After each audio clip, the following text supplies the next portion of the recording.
Noon pa man po, marami na pong mga description or mga imahe na pinapakita patungkol po sa itsura ng ating Panginoong Kristo. Meron po mga mahabang buhok, may maikling buhok, meron naman po maputi, meron naman po maitim. Pero mga kapatid, sasabihin ko na po sa inyo na anumang po mga nakikita nyo po na itsura ng Panginoong Kristo, hindi po yun yung Panginoong Kristo. Yun, ang napakinggan ninyo ay si Ayan Akda, isang vlogger ng Born Again Christian na sa kanyang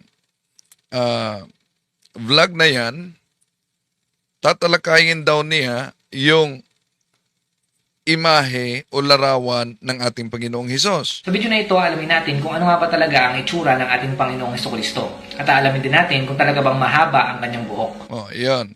Dahil yung mga protestante, lalo na ang kang Eliseo Soriano, tinututulan talaga nila, hindi totoong mahaba ang buhok ni Jesus.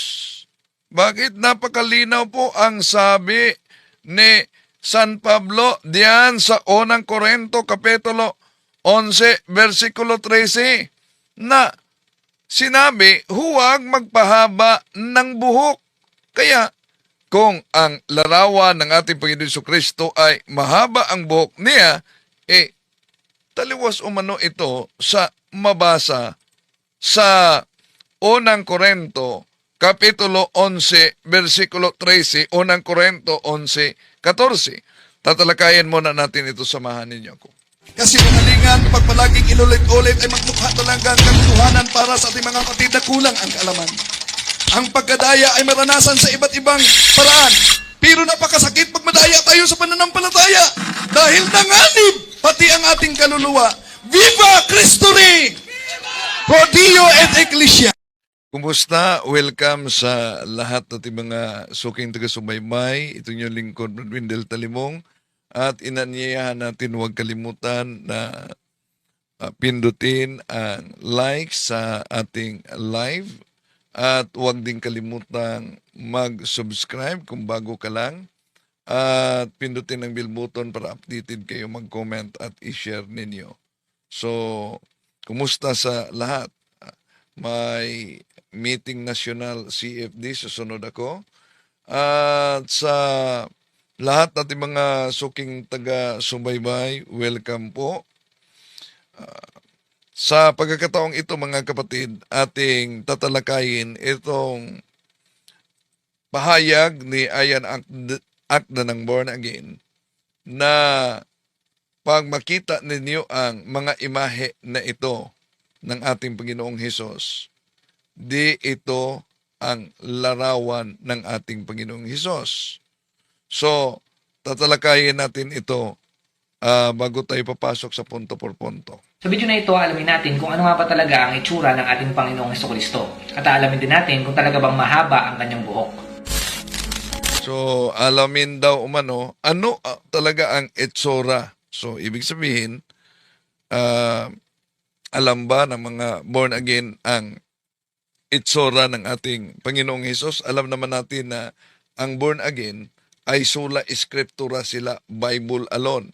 Meron silang 5 alone.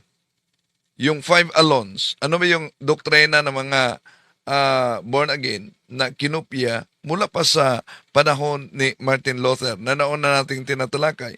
Yung tinatawag na sola scriptura, meaning Bible alone, sola fide, pananampalataya, faith alone, yung sola gratia, grace alone, yung sola Christi, Christ alone, sola Deo gratia, glory to God alone. Pero, yung 5 na alone nila mga kapatid, di yan makikita sa Biblia. Kahit ang salitang sola scriptura.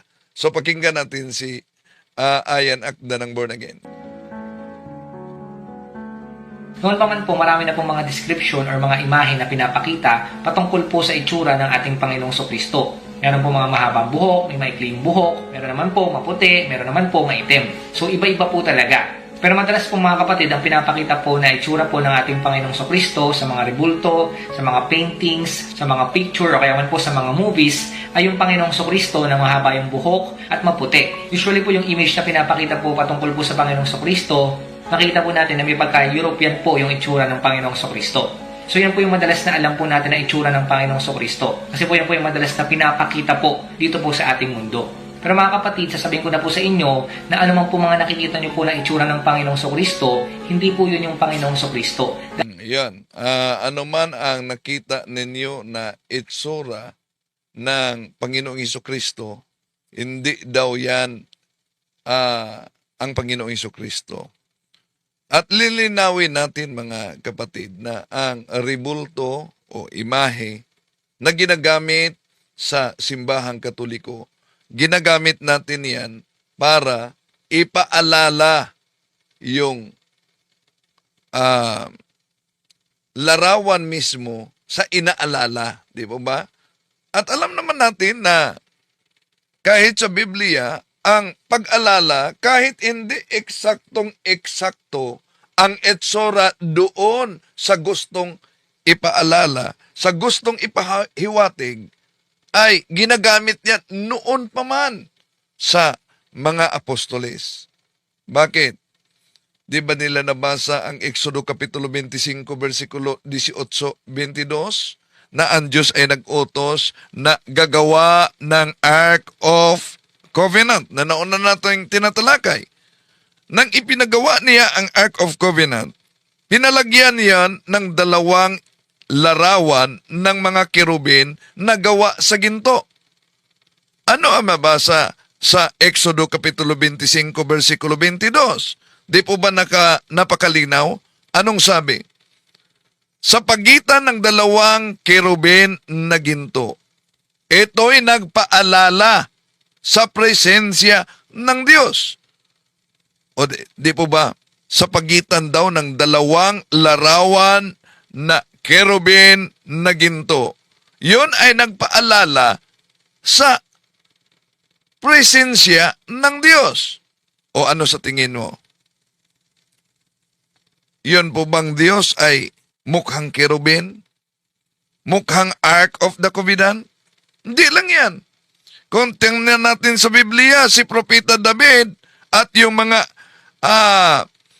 taga-Israel, alam niyo ba, niluluhuran nila ang harap mismo sa kabanang tipan na may mga larawan ng kerubin. Bakit? Dahil ang Diyos ba ay mukhang ginto? Ang Diyos ba ay mukhang Ark of the Covenant?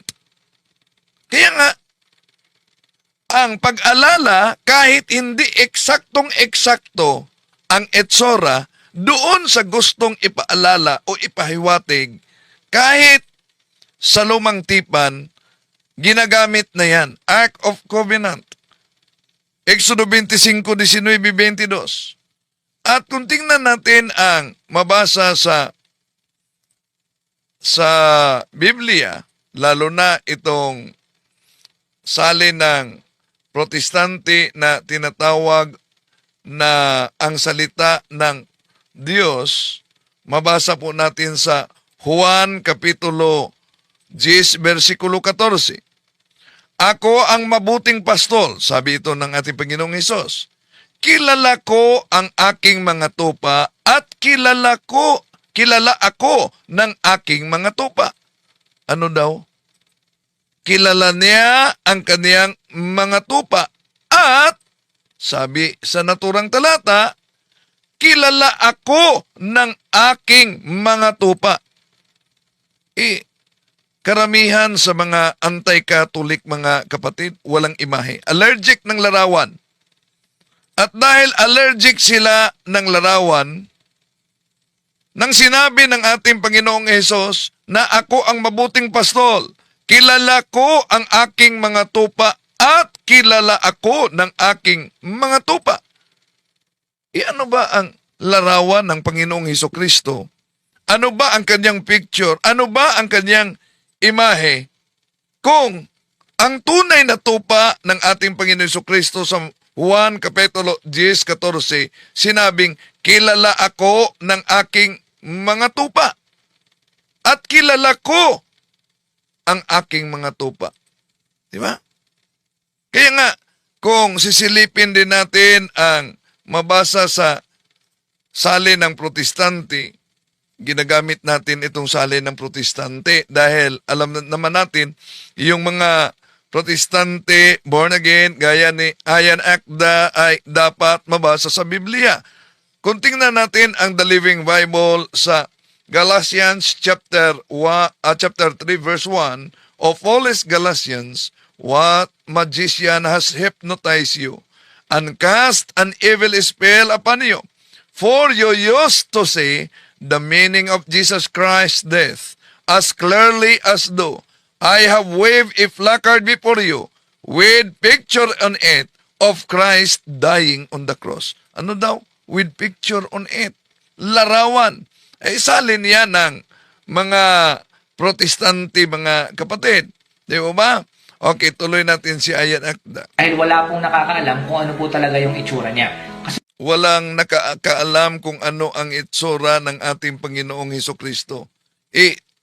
Di ba alam niya ang history na may katakom during sa pag-uusig na ang mga Kristiyano ay nagtatago sa katakom at doon naglikha, gumawa sila ng larawan at ayon sa history, ang first image na ginawa ng mga early Christians ay ang Good Shepherd. Bakit Good Shepherd? Itong mabasa sa Juan Kapitulo 10:14, Good Shepherd ito, ako ang mabuting pastol. Kilala ko ang aking mga tupa at kilala ako ng aking mga tupa. So, ang katakom, merong, i-research ninyo, di po ba ang katakom noon ay may larawan ng Good Shepherd.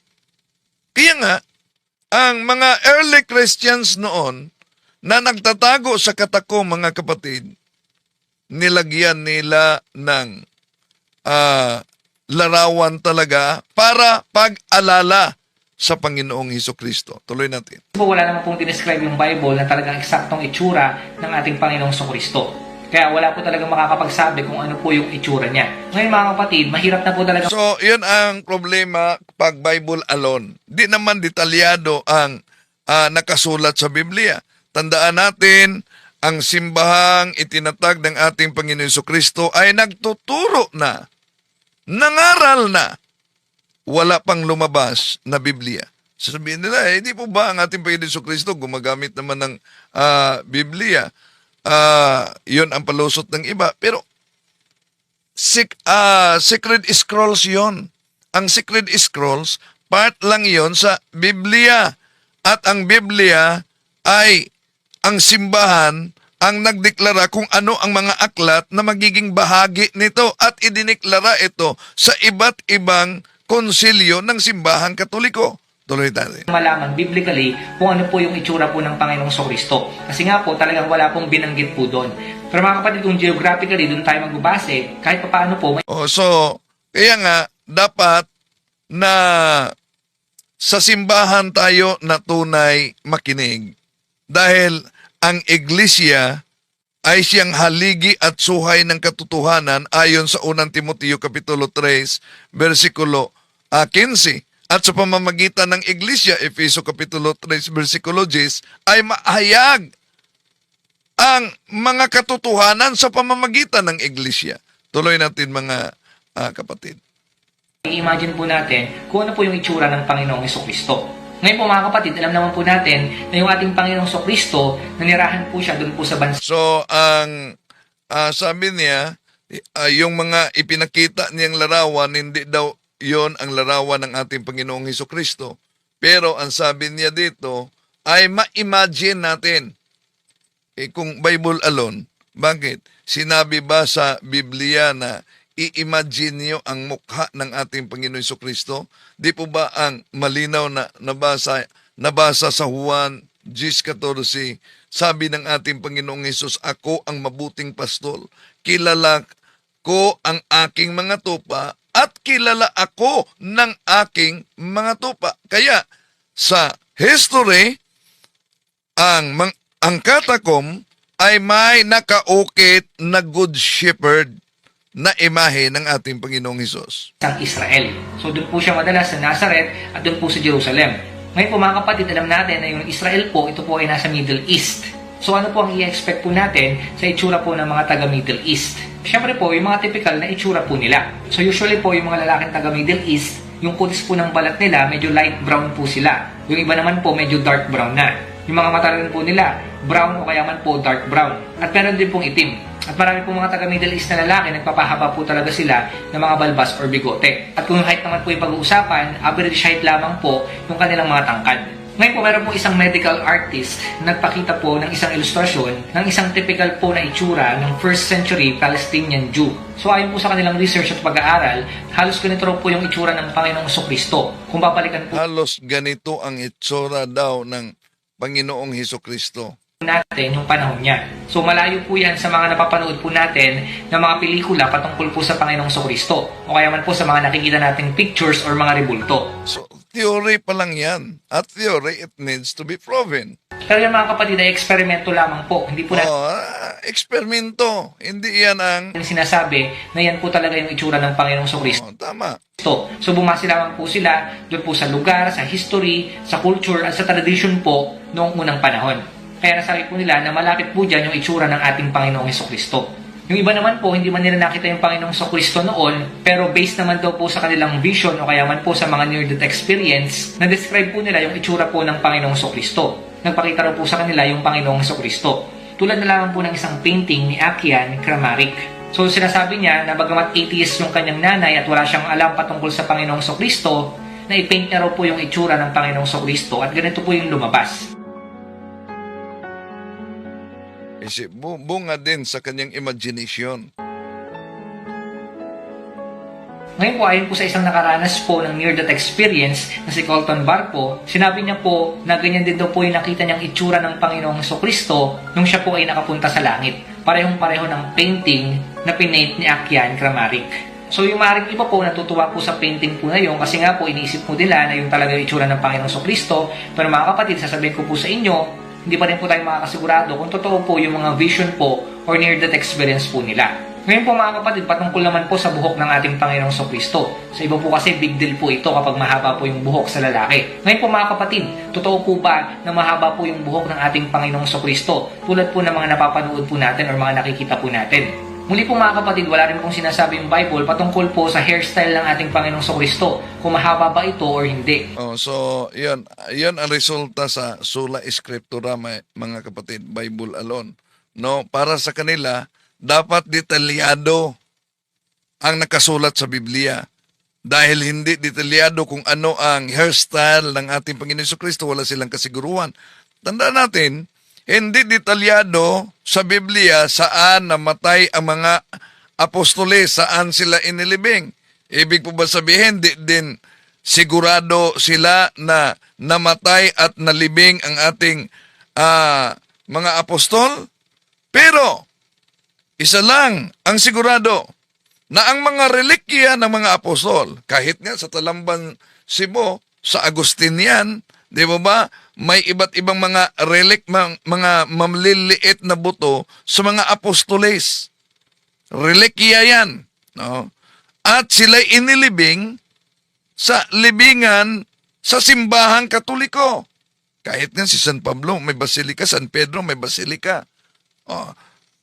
May apostol bang nakalibing sa simbahan ng Protestante?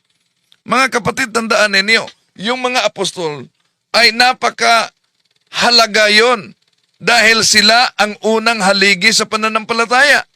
Pero ni isang Protestante, wala talagang maituro na nasa kanilang simbahan nakalagay yung mga relikya ng mga apostol, kundi sa simbahang Katoliko lamang. Ngayon po, ang masasabi lang po natin, pwedeng mahaba, pwede rin pong maikli. So, pwedeng mahaba, pwedeng maikli, yun ang masasabi sa ating Panginoong Hesus. So, ibig sabihin, kung sola scriptura, Bible alone tayo, na dapat nakasulat sa Biblia, ang resulta nito, ang theology natin ay hula-hula lang, no? Pwedeng mahaba, pwedeng nagpagupit, no? Bakit? Ngayon po, malaki po yung chance na maikli yung buhok ng Panginoong Kristo. Kasi po, nung panahon niya po, talagang uso po yung mga maiikling buhok po noon. Madalang lamang po sa mga lalaki po yung mahaba. Ayan. Ano daw? Malaking posibilidad na maikli. So, yung pinakita niya na larawan naman, larawan yan sa mga sa mga saksi ni Jehovah. Yeah? Larawan yan sa saksi ni Jehovah na malaking posibilidad daw na maikli. Haba yung buhok ng panahon po na yon.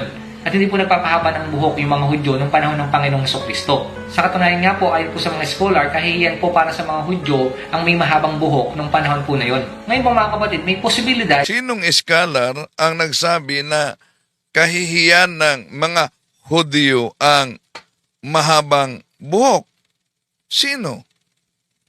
Meron bang scholar na nagsabi na kahihiyan? Una, kung tingnan natin ang mabasa sa Biblia, Números Kapitulo 61:21, merong mahaba ng buhok doon sa mga Hudyo, yung Nazarite. Tuloy natin. Na pwede rin mahaba yung buhok ng ating Pwede rin. So, sabi niya, di pwede na mahaba ang buhok ng mga Hudyo dahil kahihiyan kung mahabang buhok. Pero ngayon, pwede na rin. Panginoong Kristo noon. Kung siya po ay sumunod po sa vow na tinatawag po na Nazirite. Yan ang sinabi natin, Nazarite. Números Kapitulo 6, versikulo 5. Ang sabi nga po sa Numbers chapter 6 verse 5, ang isang may panata ay huwag magpaputol ng buhok sa buong panahon ng kanyang panata. Hahayaan niya itong humaba. Siya'y nakalaan para kay Yahweh. So kapag humaba na po yung buhok nila, syempre hindi naman siyang mahaba forever. Pagtapos na po yung panata niya po, pwede na po itong gupitin. Sabi nga po sa Numbers chapter 6 verse 18, pagkatapos aahitin ng Nazareo ang kanyang buhok at susunugin sa apoy na pinagsusunugan ng handog pangkapayapaan. So ayon po sa ilang mga scholar, meron pong ilang mga lingkod ng Diyos na sumunod po sa ganitong panata. Tulad na lamang po ni Samson, ni Samuel, ni John the Baptist, at pinaniniwalaan din po na si Paul ay sumunod din po sa ganitong. So, una, tulad ni John the Baptist, so pinaniniwalaan niya, asa na ba yung sola scriptura? Napansin ninyo? Pinaniniwalaan na nito ng born again na si John the Baptist mahaba ang buhok. Pero, kung di sila naniniwala dahil hindi detalyado, asan ba mabasa sa Biblia na mahaba ang buhok ni John the Baptist? Di ba? So, kontrahan na naman sa sinasabing hindi detalyado ang Biblia, kaya posibleng yun talaga ang inilarawan, pero binanggit na si Juan daw mahaba ang buhok. Pero ang ating Panginoon Jesucristo, pwedeng mahaba, pwedeng maikli. Panata. So yan po yung sinasabi po ng mga scholar na talaga nagpahaba po sila ng buhok dahil nga po sa panata po nila. Pero mga kapatid, yung Panginoong Kristo hindi naman po sinabi na meron din po siyang ganitong panatang ginawa. Pero kung meron man po mga kapatid at hindi na po nabanggit sa Bible, posible po na humaba rin po yung buhok ng ating Panginoong Kristo. So posible din na humaba ang buhok ng ating Panginoong Kristo. Yon ang sabi ni Ayan Akda, posible. So, di sure. No? Resulta yan sa tinatawag na sola scriptura. No? Kung balikan natin ang Números Kapitulo 6, versikulo 5, may mabasa diyan mga kapatid, na sa lahat ng araw ng kaniyang pagkatalaga ay walang pag-aahit na daraan sa ibabaw ng kaniyang ulo, hanggang matupad ang mga araw na kaniyang itinalaga sa Panginoon, ay magpapakabanal siya, kaniyang pababayaang humaba ang buhok sa kaniyang ulo. Yon ang sa Nazarite, mga kapatid. Ano daw? Hahayaan nilang humaba ang kanilang buhok sa kanilang mga ulo. So, napakalinaw ang mabasa sa ah, Números Kapitulo 6, versikulo 5, mga kapatid. Diyos mismo ang nag-utos. Pero sila si Eliseo Soriano at ang dating daan, talagang tinutuligsa nila ito dahil lang sa nabasa nila ang sulat ni San Pablo sa unang Korinto Kapitulo 11, versikulo 13, mga kapatid. No? At hanggang 14. No? Na kaya tinututulan daw. Pero, kung pansinin ninyo, hindi inuutosan ang mga tao na iyon na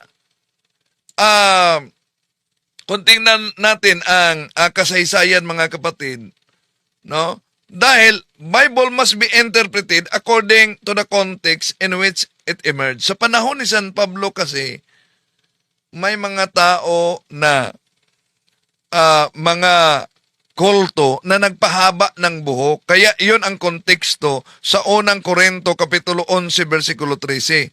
Pero imposible na di alam ni San Pablo yung mga lalaking Nazarite noon na mayroong tinatawag Nazarite vow ayon sa kautusan ng Diyos sa Números Kapitulo 61, versikulo 21.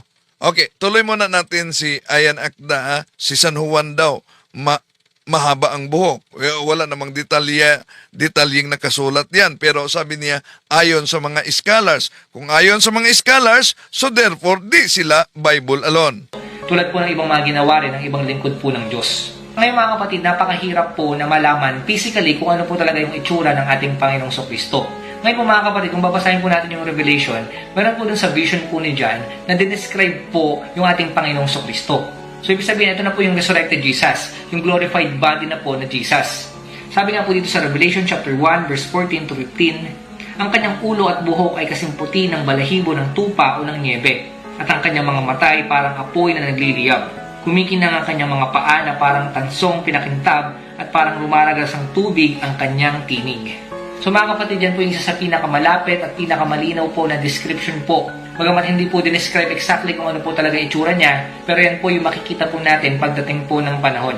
So mga kapatid, bagamat ngayon hindi po natin makikita yung Panginoong Kristo, pero darating po yung panahon sa second coming, makikita po ng maraming tao yung ating Panginoong Kristo. Siyempre po, sa pangalawang pagbaba niya po dito sa lupa. Ang maganda po, pagdating po ng panahon, pag bumalik po yung Panginoong Kristo po dito sa lupa at nag-rule po siya dito sa mundo po natin, makikita po ng lahat ng tao kung ano po talaga yung itsura ng ating Panginoong Kristo. So yun po yung abangan po natin mga kapatid, at talagang napaka-exciting po nun. Kasi po makakaharap po natin yung Panginoon mismo, makikita po natin siya sa personal. Yung binabasa lamang po natin sa Bible, yung mga naririnig lang natin sa sermon, makikita po natin pagdating po ng panahon. So hindi lang po tayo basta may starstruck pagdating ng Panginoong Kristo. Makikita talaga ang ating Panginoong Hesus sa tinatawag na General Judgment. Pero tandaan natin na ayon sa San Mateo Kapitulo 25, sa General Judgment, ay merong mga tupa at merong mga kambing. Ang tanong, kasali kaya itong mga iba't ibang sikta na alam nila ang binanggit ko, yung alam nila ang katotohanan, pero dahil sa cash sunduan, ay iniwan ang simbahang Katoliko at patuloy na tinutuligsa ang simbahang Katoliko. Ang deklarasyon ng simbahang Katoliko sa Lumen Gentium number 16, malinaw ang sinabi, through no fault of their own, do not know the true Church of Christ. Do not know the true Church of Christ.